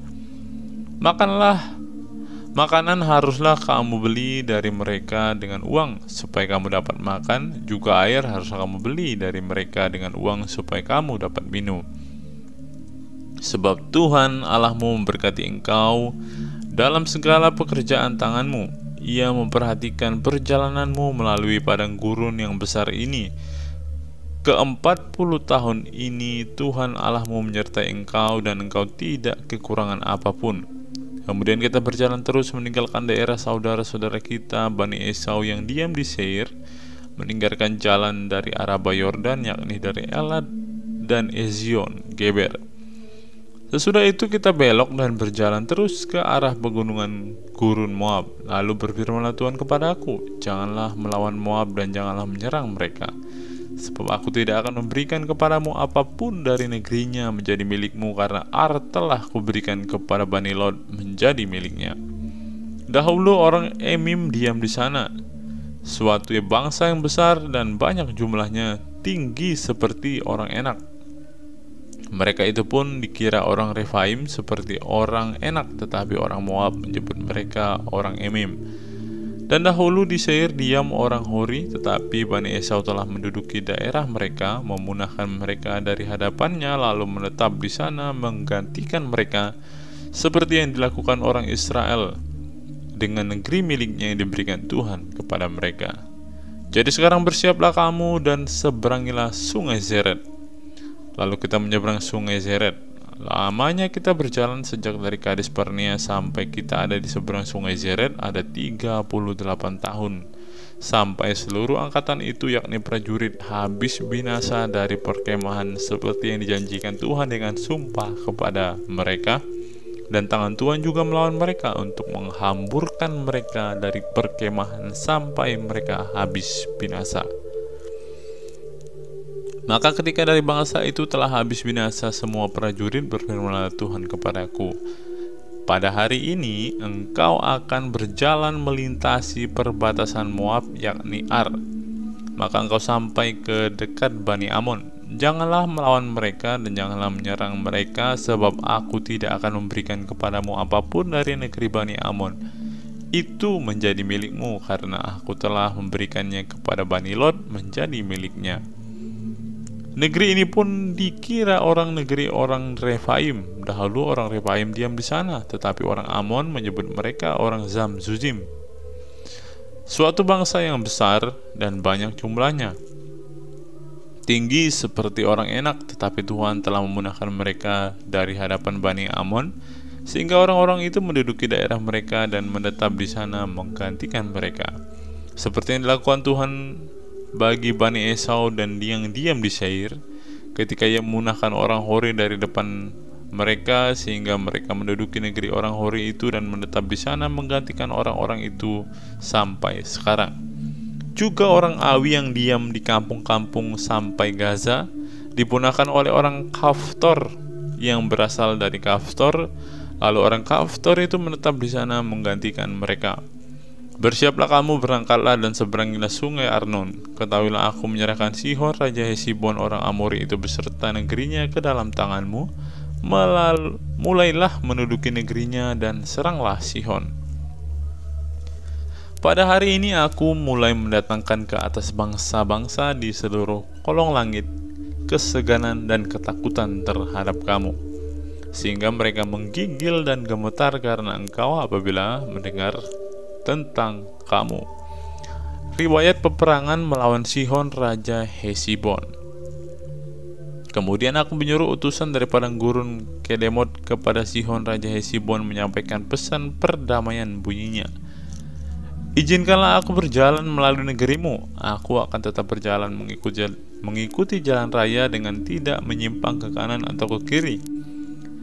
Jualah makanan kepadaku dengan bayaran uang, supaya aku dapat makan, dan berikanlah air kepadaku ganti uang, supaya aku dapat minum. Hanya izinkanlah aku lewat dengan berjalan kaki, seperti yang diperbuat kepadaku oleh Bani Esau yang diam di Seir, dan oleh orang Moab yang diam di Ar, sampai aku menyeberangi sungai Yordan pergi ke negeri yang diberikan kepada kami oleh Tuhan Allah kami.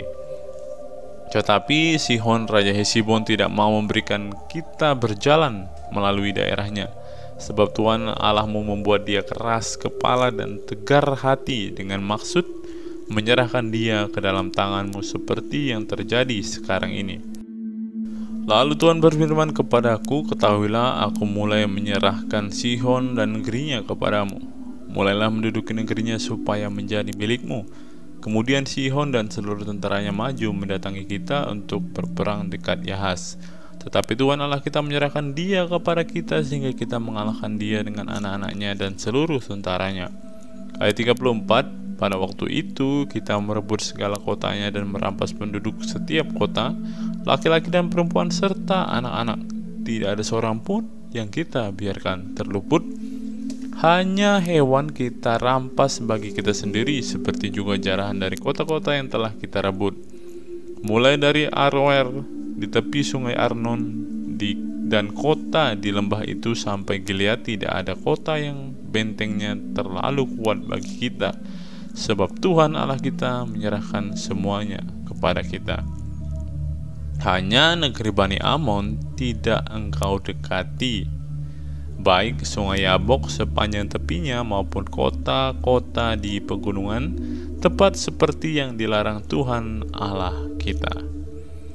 Ulangan pasal yang ketiga, riwayat peperangan melawan Og raja Basan.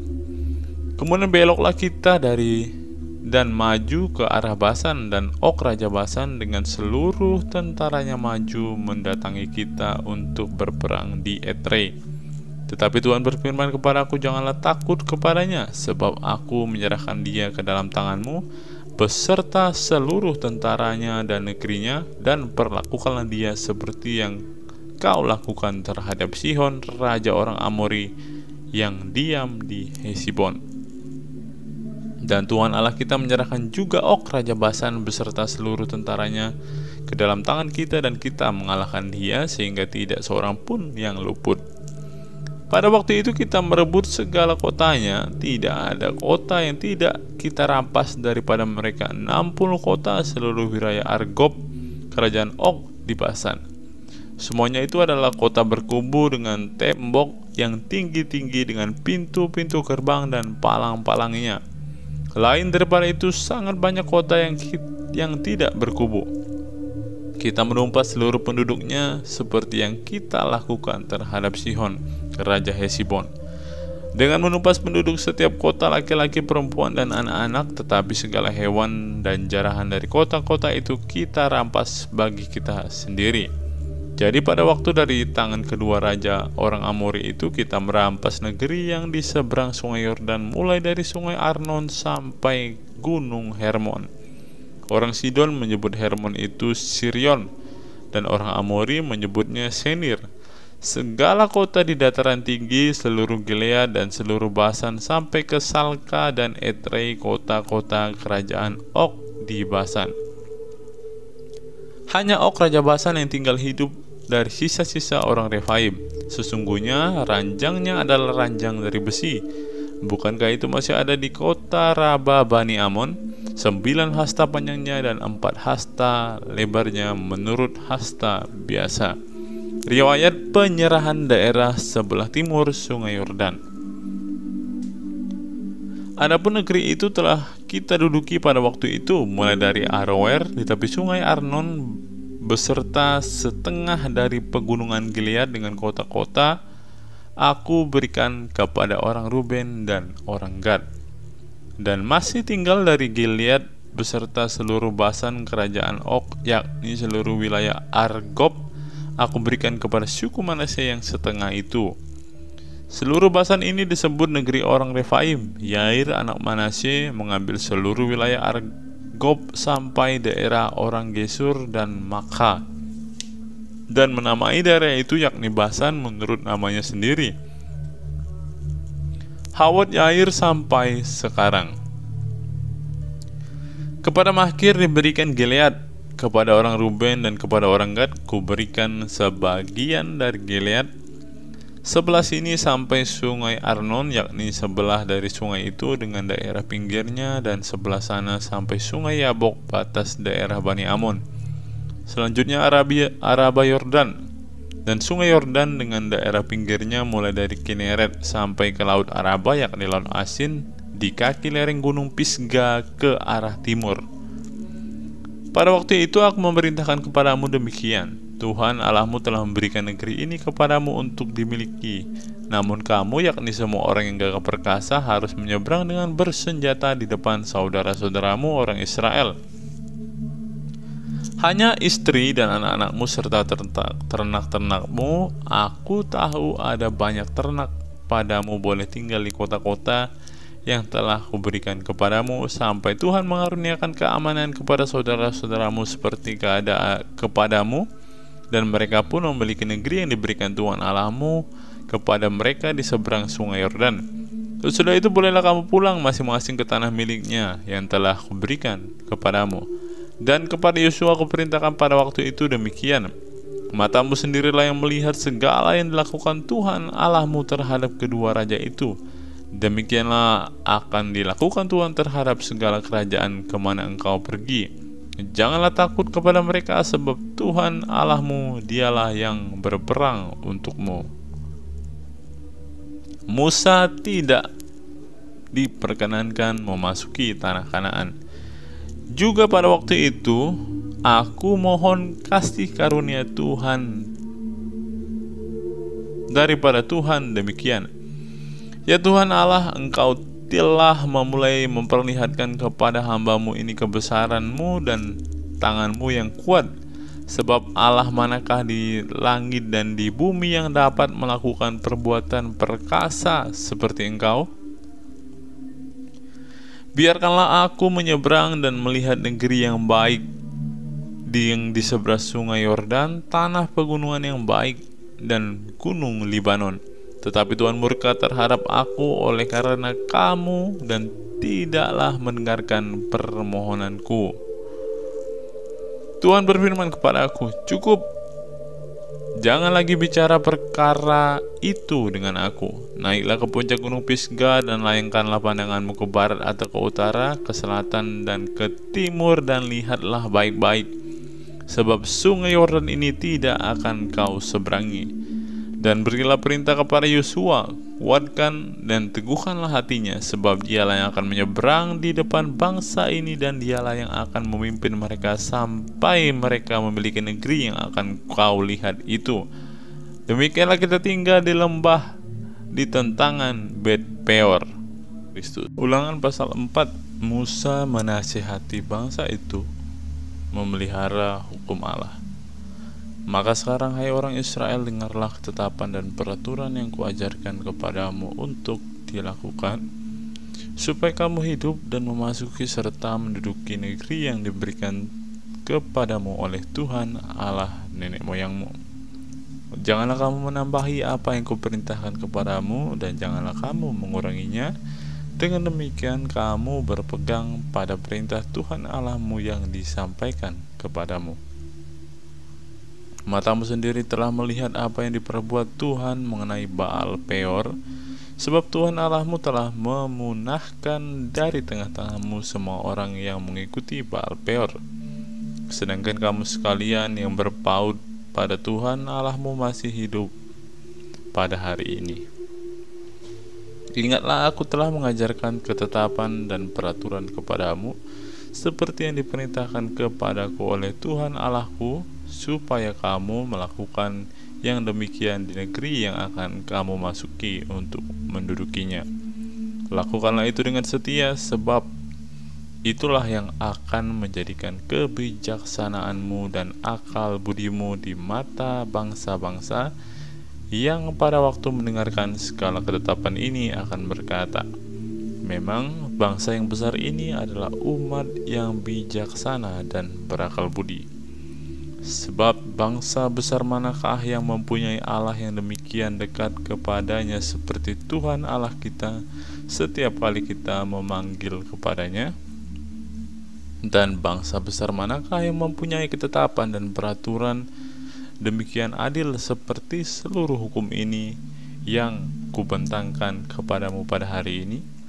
Tetapi waspadalah dan berhati-hatilah, supaya jangan engkau melupakan hal-hal yang dilihat oleh matamu sendiri, dan supaya jangan semuanya itu hilang dari ingatanmu seumur hidupmu. Beritahukanlah kepada anak-anakmu dan kepada cucu cicitmu semuanya itu, yakni hari itu ketika engkau berdiri di hadapan Tuhan Allahmu di Horeb, pada waktu Tuhan berfirman kepadaku, suruhlah bangsa itu berkumpul kepadaku, maka aku akan memberikan mereka mendengarkan segala perkataanku, sehingga mereka takut kepadaku selama mereka hidup di muka bumi, dan mengajarkan demikian kepada anak-anak mereka. Lalu kamu mendekat dan berdiri di kaki gunung itu, sedang gunung itu menyala seperti pusar langit dalam gelap gulita awan dan kegelapan. Lalu berfirmanlah Tuhan kepadamu dari tengah-tengah api. Suara kata-kata kamu dengar, tetapi suatu rupa tidak kamu lihat, hanya ada suara. Dan ia memberitahukan kepadamu perjanjian yang diperintahkannya kepadamu untuk dilakukan, yakni ke-10 firman, dan ia menuliskan pada 2 loh batu. Dan pada waktu itu aku diperintahkan Tuhan untuk mengajarkan kepadamu ketetapan dan peraturan, supaya kamu melakukannya di negeri kemana kamu pergi untuk mendudukinya. Hati-hatilah sekali, sebab kamu tidak melihat sesuatu rupa pada hari Tuhan berfirman kepadamu di Horeb di tengah-tengah api, supaya jangan kamu berlaku busuk dengan membuat bagimu patung yang menyerupai berhala apapun, yang berbentuk laki-laki atau perempuan, yang berbentuk binatang yang di bumi, atau berbentuk burung yang bersayap yang terbang di udara, atau berbentuk binatang yang merayap di muka bumi, atau berbentuk ikan yang ada di dalam air di bawah bumi, dan supaya jangan engkau mengarahkan matamu ke langit, sehingga apabila engkau melihat matahari, bulan, dan bintang, segenap tentara langit, engkau disesatkan untuk sujud, menyembah, dan beribadah kepada sekaliannya itu, yang justru diberikan Tuhan Allahmu kepada segala bangsa di seluruh kolong langit sebagai bagian mereka, sedangkan Tuhan telah mengambil kamu dan membawa kamu keluar dari dapur peleburan besi dari Mesir untuk menjadi umat miliknya sendiri seperti yang terjadi sekarang ini. Tetapi Tuhan menjadi murka terhadap aku oleh karena kamu. Ia bersumpah bahwa aku tidak akan menyeberangi sungai Yordan dan tidak akan masuk ke dalam negeri yang baik yang diberikan Tuhan Allahmu kepadamu menjadi milik pusakamu.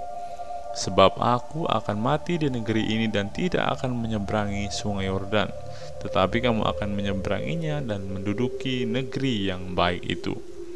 Hati-hatilah supaya jangan kamu melupakan perjanjian Tuhan Allahmu yang telah diikatnya dengan kamu, dan membuat bagimu patung yang menyerupai apapun oleh Tuhan Allahmu dilarang kau perbuat.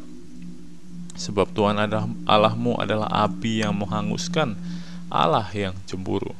Apabila kamu beranak cucu dan kamu telah tua di negeri itu, lalu kamu berlaku busuk dengan membuat patung yang menyerupai apapun juga, dan melakukan apa yang jahat di mata Tuhan Allahmu sehingga kamu menimbulkan sakit hatinya, maka aku memanggil langit dan bumi menjadi saksi terhadap kamu pada hari ini, bahwa pastilah kamu habis binasa dengan segera dari negeri kemana kamu menyeberangi sungai Yordan untuk mendudukinya.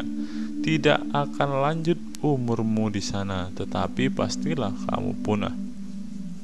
Tuhan akan menyerahkan kamu di antara bangsa-bangsa, dan hanya dengan jumlah yang sedikit kamu akan tinggal di antara bangsa-bangsa kemana Tuhan akan menyingkirkan kamu. Maka di sana kamu akan beribadah kepada Allah buatan tangan manusia dari kayu dan batu, yang tidak dapat melihat dan tidak dapat mendengar dan tidak dapat makan dan tidak dapat mencium. Dan baru di sana engkau mencari Tuhan Allahmu dan menemukannya, asal engkau menanyakan Dia dengan segenap hatimu dan dengan segenap jiwamu. Apabila engkau dalam keadaan terdesak dan dalam segala hal ini menimpa engkau di kemudian hari, maka engkau akan kembali kepada Tuhan Allahmu dan mendengarkan suaranya. Sebab Tuhan Allahmu adalah Allah penyayang, Ia tidak akan meninggalkan atau memusnahkan engkau, dan Ia tidak akan melupakan perjanjiannya yang diikrarkannya dengan sumpah kepada nenek moyangmu. Sebab cobalah tanyakan dari ujung langit ke ujung bumi tentang zaman dahulu yang ada sebelum engkau, sejak waktu Allah menciptakan manusia di atas bumi. Apakah ada pernah terjadi sesuatu hal yang demikian besar, atau apakah ada pernah terdengar sesuatu seperti itu? Pernahkah suatu bangsa mendengar suara ilahi yang berbicara di tengah-tengah api seperti yang kau dengar dan tetap hidup? Atau pernahkah suatu Allah mencoba datang untuk mengambil baginya suatu bangsa dari tengah-tengah bangsa yang lain dengan cobaan-cobaan, tanda-tanda, serta mujizat-mujizat dan peperangan, dengan tangan yang kuat, dengan lengan yang teracung, dan dengan kedahsyatan-kedahsyatan yang besar seperti yang dilakukan Tuhan Allahmu bagimu di Mesir di depan matamu? Engkau diberi melihatnya untuk mengetahui bahwa Tuhanlah Allah, tidak ada Allah yang lain kecuali Dia. Dari langit Ia memberikan engkau mendengar suaranya untuk mengajari engkau. Di bumi Ia membiarkan engkau melihat api yang besar, dan segala perkataannya kau dengar dari tengah-tengah api. Karena Ia mengasihi nenek moyangmu dan memilih keturunan mereka, maka Ia sendiri telah membawa engkau keluar dari Mesir dan dengan kekuatannya yang besar, untuk menghalau dari hadapanmu bangsa-bangsa yang lebih besar dan lebih kuat daripadamu, untuk membawa engkau masuk ke dalam negeri yang mereka dan memberikannya kepadamu menjadi milik pusakamu seperti yang terjadi sekarang ini. Sebab itu ketahuilah pada hari ini dan camkanlah bahwa Tuhanlah Allah yang di langit, di atas, di bumi, di bawah, tidak ada yang lain. Berpeganglah pada ketetapan dan perintahnya yang kusampaikan kepadamu pada hari ini, supaya baik keadaanmu dan keadaan anak-anakmu yang kemudian, dan supaya lanjut umurmu di tanah yang diberikan Tuhan Allahmu kepadamu untuk selama-lamanya. Kota-kota perlindungan di seberang sungai Yordan. Lalu Musa mengkhususkan 3 kota di seberang sungai Yordan di sebelah timur, supaya orang yang membunuh sesamanya manusia dengan tidak sengaja dan dengan tidak memusuhinya lebih dahulu dapat melarikan diri ke sana, sehingga ia apabila melarikan diri ke salah satu kota itu dapat tetap hidup. Kota-kota itu adalah Bezer di padang gurun di daerah dataran tinggi untuk orang Ruben, Ramot di Gilead untuk orang Gad, dan Golan di Basan untuk orang Manasye. Pendahuluan pengajaran Musa. Inilah hukum Taurat yang dipaparkan Musa kepada orang Israel. Inilah peringatan, ketetapan, dan peraturan yang dikatakan Musa kepada orang Israel dalam perjalanan mereka keluar dari Mesir. Di seberang sungai Yordan, di lembah di tentangan Bet Peor, di negeri Sihon, raja orang Amori yang diam di Hesibon, yang dipukul kalah oleh Musa dan orang Israel dalam perjalanan mereka keluar dari Mesir. Negerinya diduduki mereka, dan juga negeri Og, raja orang Basan, kedua-duanya raja orang Amori yang diam di seberang sungai Yordan di sebelah timur, mulai dari Aroer di tepi sungai Arnon sampai gunung Sirion, itulah gunung Hermon, serta seluruh dataran di seberang sungai Yordan di sebelah timur sampai laut Araba di kaki lereng gunung Pisga. Ulangan pasal yang ke-5 ke-10 firman. Musa memanggil seluruh orang Israel berkumpul dan berkata kepada mereka, "Dengarlah hai orang Israel ketetapan dan peraturan pada hari ini. Kuperdengarkan kepadamu supaya kamu mempelajarinya dan melakukannya dengan setia. Tuhan Allah kita telah mengikat perjanjian dengan kita di Horeb. Bukan dengan nenek moyang kita Tuhan kita mengikat perjanjian itu, tetapi dengan kita yang ada di sini pada hari ini, kita semuanya yang masih hidup. Tuhan telah berbicara berhadapan muka dengan kamu di gunung di tengah-tengah api. Aku pada waktu itu berdiri antara Tuhan dan kamu untuk memberitahukan firman Tuhan kepadamu, sebab kamu takut kepada api dan kamu tidak naik ke gunung." Dan ia berfirman, "Akulah Tuhan Allahmu yang membawa engkau keluar dari tanah Mesir, dari tempat perbudakan. Jangan ada padamu Allah lain di hadapanku. Janganlah membuat bagimu patung yang menyerupai apapun yang ada di langit di atas, atau yang ada di bumi di bawah, atau yang ada di dalam air di bawah bumi. Jangan sujud menyembah kepadanya atau beribadah kepadanya, sebab aku Tuhan Allahmu adalah Allah yang cemburu, yang membalaskan kesalahan bapa kepada anak-anaknya dan kepada keturunan yang ketiga dan keempat dari orang-orang yang membenci aku. Tetapi aku menunjukkan kasih setia kepada beribu-ribu orang, yaitu mereka yang mengasihi aku dan yang berpegang pada perintah-perintahku. Jangan menyebut nama Tuhan Allahmu dengan sembarangan, sebab Tuhan akan memandang bersalah orang yang menyebut namanya dengan sembarangan. Tetapi tetaplah ingat dan kuduskanlah hari Sabat seperti yang diperintahkan kepadamu oleh Tuhan Allahmu. 6 hari lamanya engkau akan bekerja dan melakukan segala pekerjaanmu, tetapi pada hari yang ke-7 adalah Sabat Tuhan Allahmu. Maka janganlah melakukan sesuatu pekerjaan, engkau atau anakmu laki-laki atau anakmu perempuan, atau hambamu laki-laki atau hambamu perempuan, atau lembumu atau keledaimu atau hewanmu yang manapun, atau orang asing yang di tempat kediamanmu, supaya hambamu laki-laki dan hambamu perempuan berhenti seperti engkau juga. Sebab haruslah kau ingat bahwa engkau pun dahulu budak di tanah Mesir, dan engkau dibawa keluar dari sana oleh Tuhan Allahmu dengan tangan yang kuat dan dengan lengan yang terancung. Itulah sebabnya Tuhan Allahmu memerintahkan engkau merayakan hari Sabat. Hormatilah ayahmu dan ibumu seperti yang diberitakan kepadamu oleh Tuhan Allahmu, supaya lanjut umurmu dan baik keadaanmu di tanah yang diberikan Tuhan Allahmu kepadamu.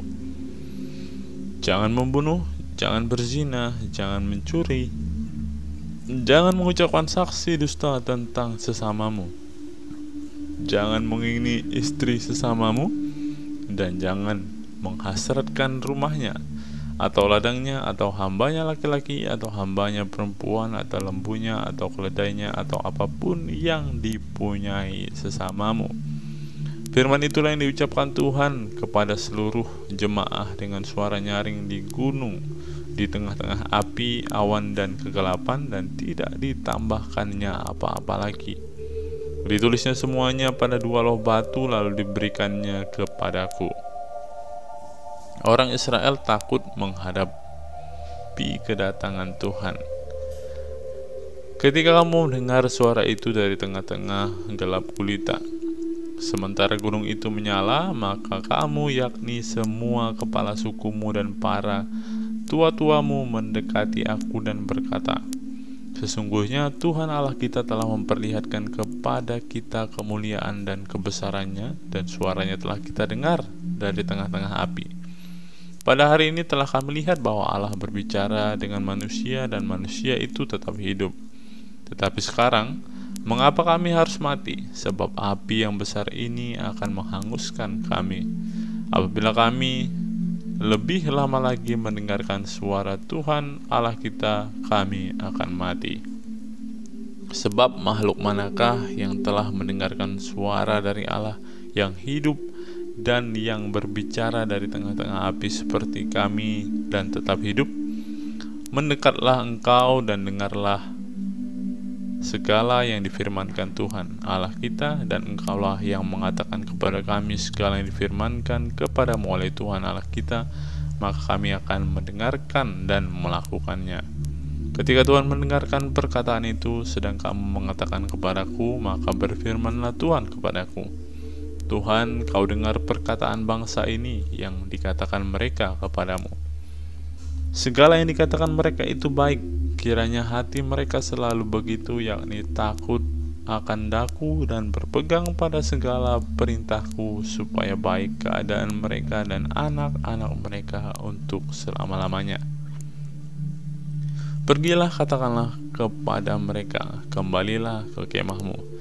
Tetapi engkau berdiri di sini bersama-sama dengan aku, maka aku hendak mengatakan kepadamu segenap perintah, yakni ketetapan dan peraturan yang akan kuajarkan kepada mereka, supaya mereka melakukannya di negeri yang kuberikan kepada mereka untuk dimiliki. Maka lakukanlah semuanya itu dengan setia, seperti yang diperintahkan kepadamu oleh Tuhan Allahmu. Janganlah menyimpang ke kanan atau ke kiri. Segenap jalan yang diperintahkan kepadamu oleh Tuhan Allahmu haruslah kamu jalani, supaya kamu hidup dan baik keadaanmu serta lanjut umurmu di negeri yang akan kamu duduki. Ulangan pasal yang ke-6. Kasih kepada Allah adalah perintah yang utama.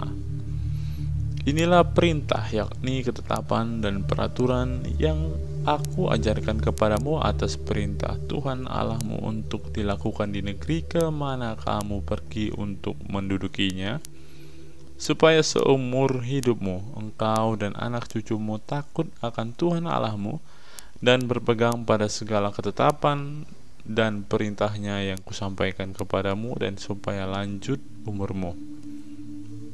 Maka dengarlah, hai orang Israel, lakukanlah itu dengan setia, supaya baik keadaanmu dan supaya kamu menjadi sangat banyak, seperti yang dijanjikan Tuhan Allah nenek moyangmu kepadamu di suatu negeri yang berlimpah-limpah susu dan madunya. Dengarlah, hai orang Israel, Tuhan itu Allah kita, Tuhan itu Esa. Kasihilah Tuhan Allahmu dengan segenap hatimu dan dengan segenap jiwamu dan dengan segenap kekuatanmu. Apa yang kuperintahkan kepadamu pada hari ini haruslah engkau perhatikan. Haruslah engkau mengajarkan berulang-ulang kepada anak-anakmu dan membicarakannya apabila engkau duduk di rumahmu, apabila engkau sedang dalam perjalanan, apabila engkau sedang berbaring, dan apabila engkau bangun. Haruslah engkau mengikatkannya sebagai tanda pada tanganmu, dan haruslah itu menjadi lambang di dahimu, dan haruslah engkau menuliskannya pada tiang pintu rumahmu dan pada pintu gerbangmu. Maka apabila Tuhan Allahmu telah membawa engkau masuk ke negeri yang dijanjikannya dengan sumpah kepada nenek moyangmu, yakni Abraham, Ishak, dan Yakub, untuk memberikannya kepadamu kota-kota yang besar dan baik yang tidak kau dirikan, rumah-rumah penuh berisi berbagai-bagai barang baik yang tidak kau isi, sumur-sumur yang tidak kau gali, kebun-kebun anggur dan kebun-kebun zaitun yang tidak kau tanami.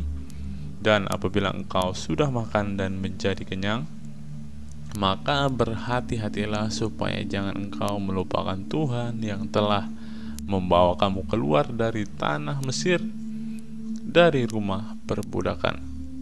Engkau harus takut akan Tuhan Allahmu. Kepada Dia haruslah engkau beribadah, dan demi namanya haruslah engkau bersumpah. Janganlah kamu mengikuti Allah lain dari antara Allah bangsa-bangsa sekelilingmu, sebab Tuhan Allahmu adalah Allah yang cemburu di tengah-tengahmu, supaya jangan bangkit murka Tuhan Allahmu terhadap engkau sehingga Ia memunahkan engkau dari muka bumi. Janganlah kamu mencobai Tuhan Allahmu seperti kamu mencobai Dia di masa. Haruslah kamu berpegang pada perintah, peringatan, dan ketetapan Tuhan Allahmu yang diperintahkannya kepadamu. Haruslah engkau melakukan apa yang benar dan baik di mata Tuhan, supaya baik keadaanmu dan engkau memasuki dan menduduki negeri yang baik yang dijanjikan Tuhan dengan sumpah kepada nenek moyangmu, dengan mengusir semua musuhmu dari hadapanmu seperti yang difirmankan Tuhan. Apabila di kemudian hari anakmu bertanya kepadamu, apakah peringatan, ketetapan, dan peraturan yang diperintahkan kepadamu oleh Tuhan Allah kita, maka haruslah engkau menjawab anakmu itu, kita dahulu adalah budak Firaun di Mesir, tetapi Tuhan membawa kita keluar dari Mesir dengan tangan yang kuat. Tuhan membuat tanda-tanda dan mujizat-mujizat yang besar dan mencelakakan terhadap Mesir, terhadap Firaun dan seisi rumahnya di depan mata kita. Tetapi kita dibawanya keluar dari sana supaya kita dapat dibawanya masuk dan untuk memberikan kepada kita negeri yang telah dijanjikannya dengan sumpah kepada nenek moyang kita. Tuhan Allah kita memerintahkan kepada kita untuk melakukan segala ketetapan itu dan untuk takut akan Tuhan Allah kita, supaya senantiasa baik keadaan kita dan supaya Ia membiarkan kita hidup seperti sekarang ini. Dan kita akan menjadi benar apabila kita melakukan segenap perintah itu dengan setia di hadapan Tuhan Allah kita, seperti yang diperintahkannya kepada kita.